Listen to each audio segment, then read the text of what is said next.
घमंडी ससुराल की। रमा को शादी के बाद भी पढ़ाई लिखाई का बड़ा ही शौक था। वो टीचर बनना चाहती थी। रमा का ससुराल शहर के सबसे अमीर घरों में से एक था, पर साथ ही उसके ससुराल वालों को अपने बिजनेस और पैसों का बड़ा ही घमंड था। शादी के कुछ वक्त बाद रमा अपनी सास के पास अपनी नौकरी की बात करने जाती है। अरे रमा, तू यहाँ? क्या हुआ? सब ठीक तो है ना? जी मम्मी जी, सब ठीक है। मम्मी जी, आपसे कुछ बात करनी थी। अरे रमा, अब तू बात करने को भी पूछेगी क्या? बोल पगली, जो भी बोलना है।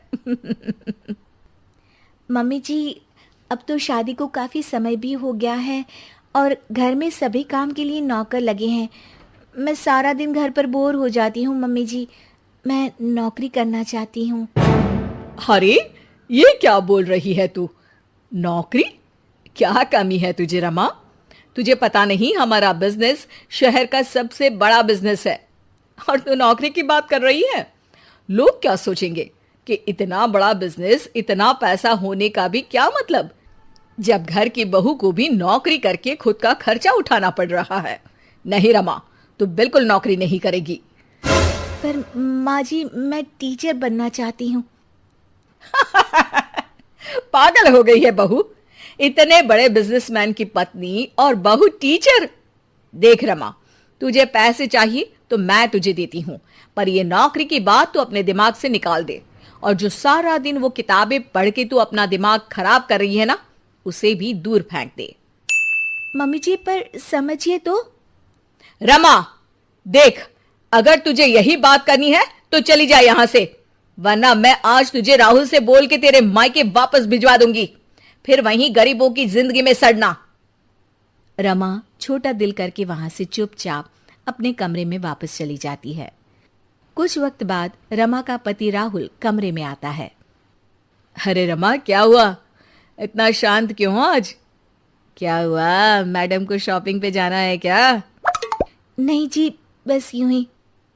अरे बोलो भी रमा, तुम्हारा यूं शांत रहना मुझे अच्छा नहीं लगता। रमा पति के सामने नौकरी करने की बात रखते हुए कहती है, सुनिए ना, मैं नौकरी करना चाहती हूँ। मम्मी जी से इस बारे में बात हुई थी, लेकिन उन्होंने साफ इनकार कर दिया। इसलिए मैं आपकी सहमति चाहती हूँ। राहुल रमा की बात सुनकर जोरों से हंस पड़ता है।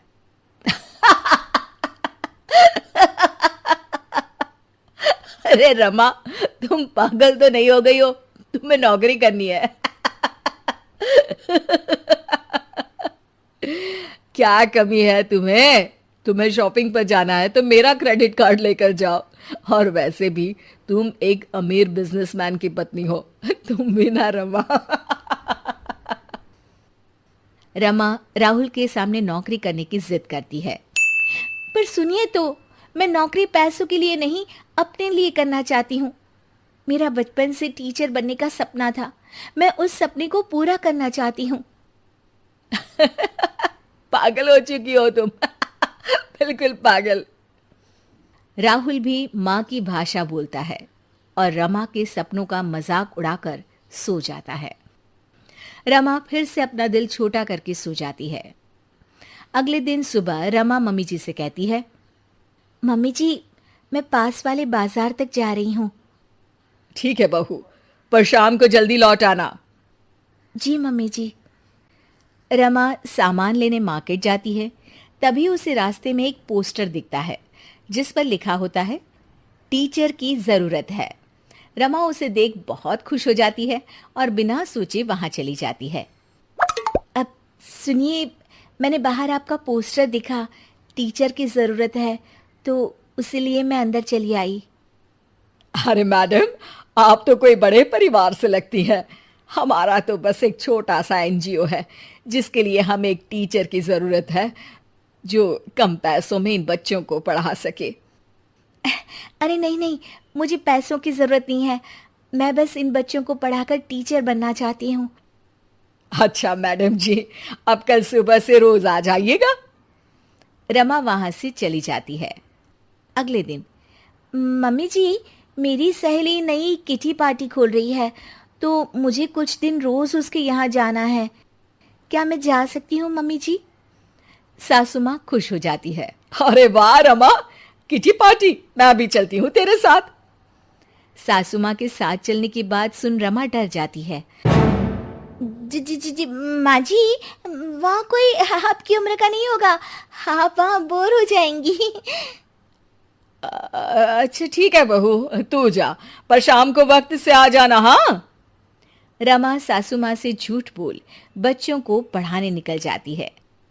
वक्त बीतता चला जाता है और कई दिनों तक यही सिलसिला चलता रहता है। एक दिन अचानक, अरे, ये रमा के कमरे में कॉपी और पेन, ये तो बच्चों की कॉपी लगती है। रमा, ओ रमा, तेरे कमरे में ये बच्चों की कॉपी और पेन कहां से आया? रमा डरती हुई वहां आती है। जी जी मम्मी जी, वो बुक ना शायद मेरी सहेली के बच्चों ने रख दी होगी, तभी आज बैग खोलते वक्त यहीं रह गई। सासू माँ रमा की बात सुन शक में आ जाती है। अगले दिन जब रमा घर से बच्चों को पढ़ाने निकलती है तो सासू माँ रमा का पीछा करती है। अचानक सासू माँ रमा को स्कूल में रंगे हाथों पकड़ लेती है। ओह माय गॉड, तो ये थी तेरी किटी पार्टी। मेरे तो करम ही फूट गए जो ऐसी बहू मिली। क्या मुंह दिखाएंगे हम दुनिया वालों को जब उनको ये बात पता चलेगी कि इतने बड़े बिजनेसमैन घर की बहू छुप के यहां नौकरी कर रही है। ओह गॉड, ये सब देखने से पहले मैं मर क्यों नहीं गई? तूने तो हमारा नाम ही डुबो दिया। चल घर, अभी बताती हूं तुझे। सासू माँ गुस्से में रमा को घर ले ही जा रही होती है कि तभी वहां स्कूल का मैनेजर आ जाता है और रमा से कहता है, अब मैडम जी, आपका बहुत बहुत धन्यवाद। आज आपकी वजह से हमारे एनजीओ के बच्चों ने शहर में टॉप कर हमारे एनजीओ का नाम रोशन किया है। आपका शुक्रिया मैडम जी। इतने अमीर परिवार से होने के बावजूद भी आपने बिना पैसों के इन बच्चों को पढ़ाया। जब तक आप जैसे लोग इस दुनिया में हैं, कोई गरीब का बच्चा पढ़ाई में पीछे नहीं रहेगा। मैनेजर की बातें सुन सासू माँ का रमा के प्रति दिल पिघल जाता है और वो रमा से कहती है, बहू, तू कल से रोज इन बच्चों को पढ़ाने जा सकती है, पर साथ ही इन बच्चों के लिए नए कपड़े और किताबें भी ले जाना। इन बच्चों की पढ़ाई में कोई कमी नहीं होनी चाहिए।